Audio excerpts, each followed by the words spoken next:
Leo, Tom, Lucía, ¿cómo están? Buen día y feliz Bien. día atrasado, pero feliz día al fin. Para usted también, Agustín. Gracias. Feliz día. Bueno, muchas Feliz día gracias. para vos, Agustín.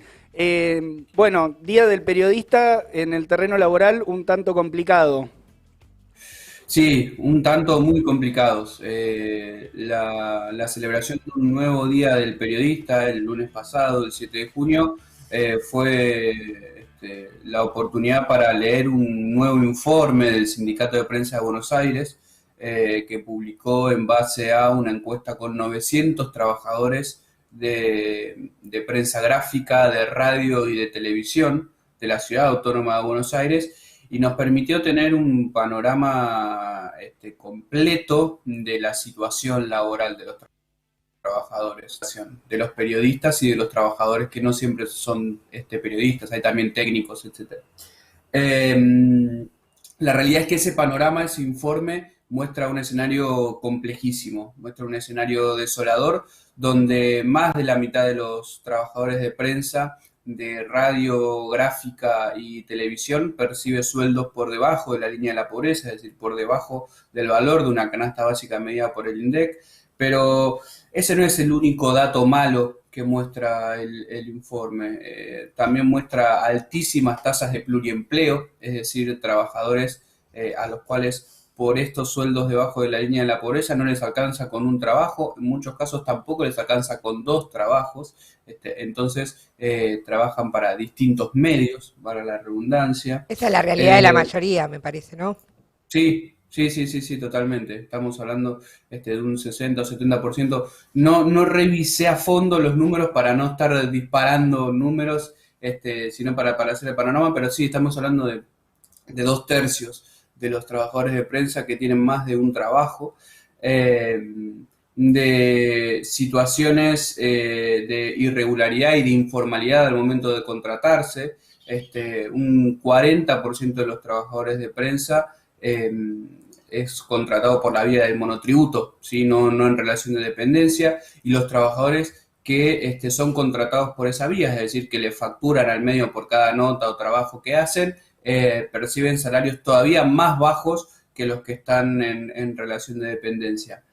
Hay otros datos en ese informe, como por ejemplo el nivel de afectación de la pandemia, ¿no? Sobre las condiciones de trabajo, y ahí, bueno, ninguna empresa, salvo Página 12, pero con un bono que no llegaba a cubrir los costos, ninguna empresa se preocupó por atender el traslado de costos al trabajador que implicaba el teletrabajo o el home office. Esto quiere decir que los trabajadores de prensa tuvieron que contratar buenos planes de internet, tuvieron que usar sus computadoras, tuvieron que usar sus sillas, cuando no comprarse una silla para poder trabajar y estar sentado 8, 9 horas en una silla.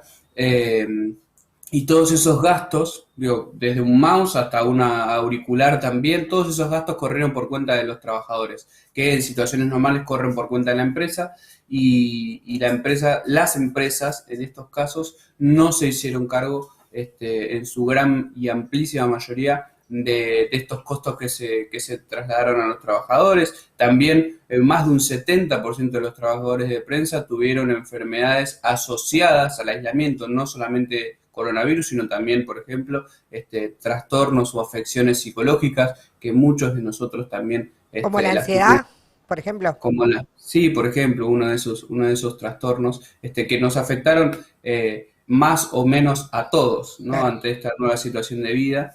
Eh, y también otra de las cuestiones muy fuertes que marca el trabajo es que el informe es que en el caso de las mujeres, el 91% de las mujeres que respondieron la encuesta admitieron que tuvieron que hacerse cargo, además de las tareas profesionales, de las tareas laborales, de las tareas del hogar, como el cuidado de niños o la limpieza, y eso afectó de manera directa su trabajo, ¿sí? Claro. No solamente el producto, sino la calidad del tiempo de trabajo, y por lo tanto todos sabemos que cuando tenemos una peor calidad de tiempo de trabajo, eso hace que trabajemos más horas, ¿sí? Y esa dificultad para separar también, ¿no? El momento en el que te deberías dedicar exclusivamente al trabajo, en este caso al trabajo periodístico y demás, y ir mezclándolo con todas las tareas del hogar que se hace totalmente dificultoso. Claro, tiempo de ocio, de mínima, también. También, sí, sí, sí, totalmente. O sea, esas tareas que todos nosotros realizamos durante los aislamientos, que tenían que ver con acondicionar los hogares donde pasábamos las 24 horas del día, los 7 días de la semana, para los trabajadores de prensa y para los trabajadores en general, pero para los trabajadores de prensa en particular, como muestra este informe, afectaron de manera directa las condiciones de la realización de su trabajo. Y eso, digo, si tiramos todos estos datos y quizás nos quedamos con esos datos, puede decir, bueno, qué mal que están trabajando los periodistas, ¿no? Qué mala es la situación laboral de los periodistas. Pero la realidad es que también eso nos afecta a nosotros como ciudadanos, ¿no? La precarización laboral del periodismo y la pauperización de las condiciones de trabajo al momento de producir noticias, al momento de producir información, incluso también al momento de producir entretenimiento nos afecta a nosotros como sociedad. Cuando hablamos del fenómeno de las fake news o de la desinformación, muchas veces se cargan las tintas o se busca los motivos y las razones de la diseminación de noticias falsas únicamente en, el funcionamiento de las redes sociales, y eso es lo que las redes sociales benefician, o el comportamiento de algunos usuarios en redes sociales, etcétera, etcétera.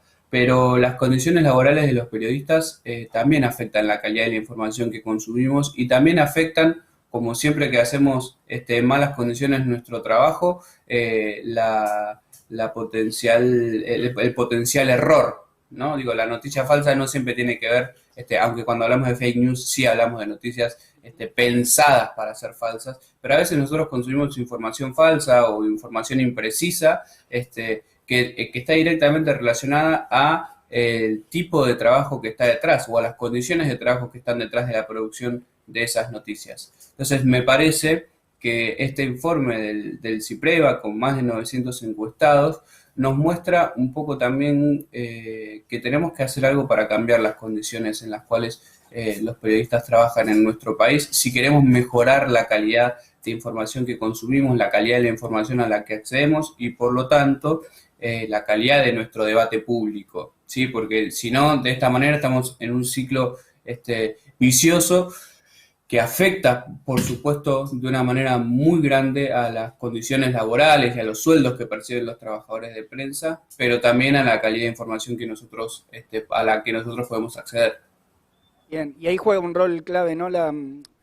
Distintas experiencias de organización que vienen realizando distintos sectores de trabajadores de prensa, bueno, ni hablar alrededor del CIPREVA y el proceso ahí en el sindicato, pero bueno, también en este sentido alrededor de cómo también conquistar esta mejora, ¿no? En todos estos elementos que efectivamente golpean sobre la capacidad y la forma en la que se labura. Una sola pregunta te quería hacer, Agustín.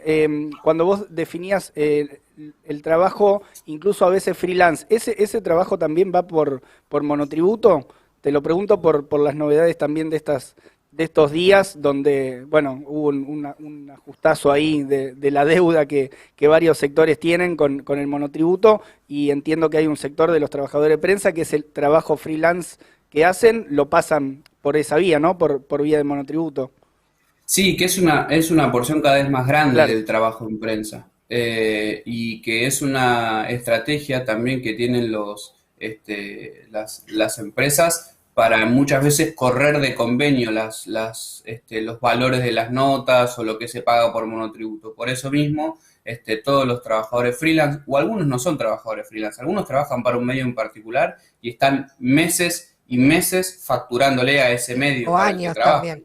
O años también, sí, claro. Sí. Y entonces ahí las condiciones de pago y las condiciones laborales son mucho más irregulares y son peores. Eso es un poco también lo que muestra el estudio, ¿no? Que hay cada vez más monotributistas, que hay cada vez más freelancers, y que en ese segmento de trabajadores que va creciendo año a año, las condiciones son aún peores que para las generales del sector. Agustín Espada con... Vamos a Sí. preguntarle la consigna, Leo. Vamos a preguntarle. Él es parte de este programa. Sí, Agustín, por favor. ¿a dónde te gustaría Dale. viajar? Al pasado. En el tiempo. Ah, al Está pasado. claro. Está claro. ¿A dónde te gustaría viajar en el tiempo? Tiempo. Al futuro también.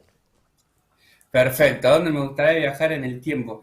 Yo tengo una especie de romanticismo con 1810. Me gustaría viajar a ese 25 de mayo. No, creo que forma parte un poco también de toda la zaraza y el cuentito que nos cuentan en la escuela, ¿no? Bien. Sobre A ese ver qué día. pasó. ¿Qué es lo Exactamente, que sí, a ver qué verdaderamente pasó. A ver de qué color eran las escarapelas, si existían Ahí las va. escarapelas. Que existían las Nada, empanadas.